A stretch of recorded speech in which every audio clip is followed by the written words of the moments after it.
officially the House. Welcome everyone to the first conference of the year between SB 228 relating to fraud. This establishes the offense of fraud as a Class B felony, establishes the offense of making a false, fictitious, or fraudulent claim against a state or a county as a Class C felony, establishes the offense of the use of false statements or entries in matters within the jurisdiction of the executive, legislative, or executive branch of the state as a Class C felony as well. For the Senate, it's myself as chair, Senators Gabbard and Awa are managers. Thank you. Pleasure to see you, Senator, and thanks very much for opening this first conference committee between the House and Senate on this measure.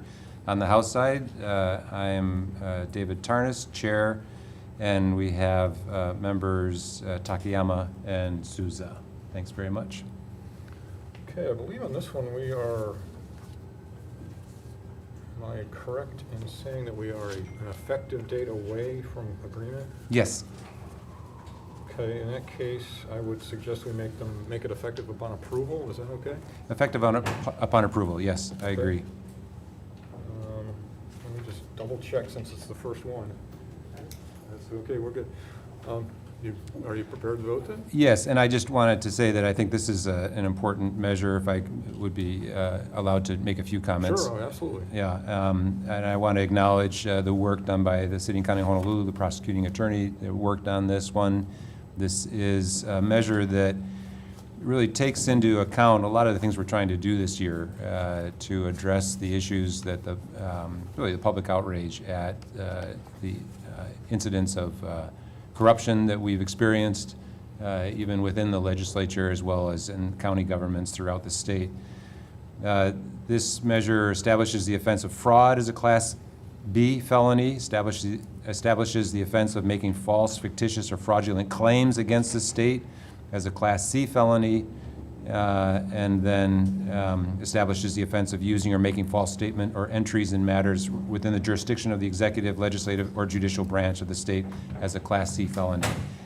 And these are things that House Bill 711 and 707 also do. We will address them in the next conference committee, but I prefer this measure moving out. It's a little better crafted, and I think it's one that we should move out.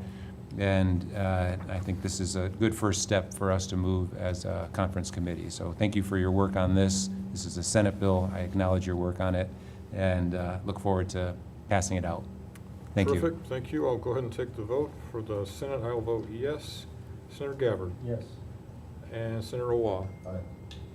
May I take the vote for the House? Yes, please do. Chair Tarnas? Aye. I guess it's co-chair Takayama Yes. and member Souza. Aye. Great, we have a bill. Thank you very much.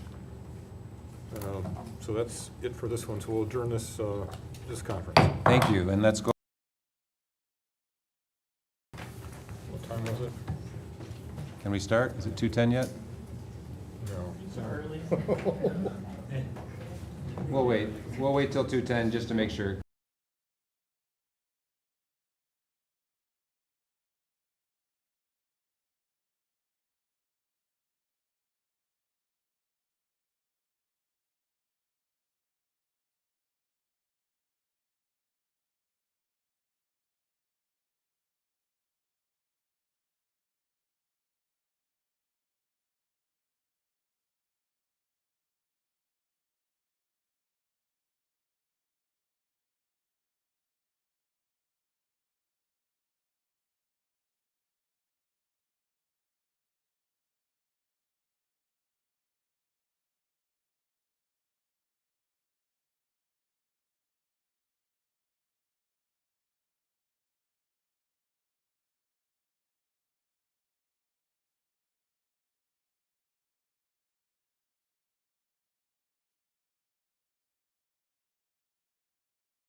Welcome to the Conference Committee hearing of the House Judiciary and Hawaiian Affairs Committee and the Senate Judiciary Committee.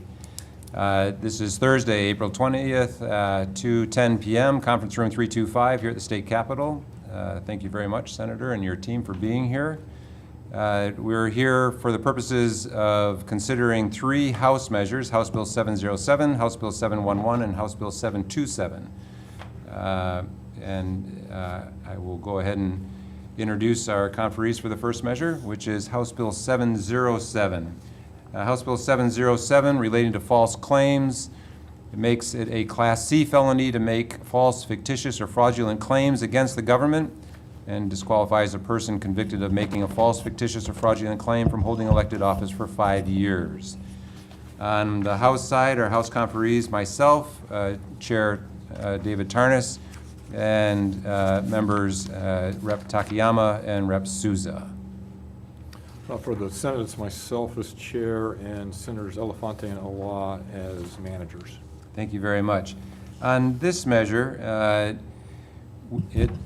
we just moved out Senate Bill 228, which included in it the offense of making false, fictitious, or fraudulent claims against the state or any county as a Class C felony, which is exactly what House Bill 707 proposes to do.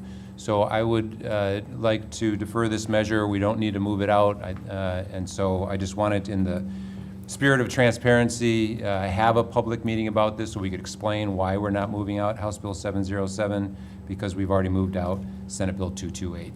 I concur. Okay, Thank you. great, thank you. So let's move ahead to the next measure, House Bill 711.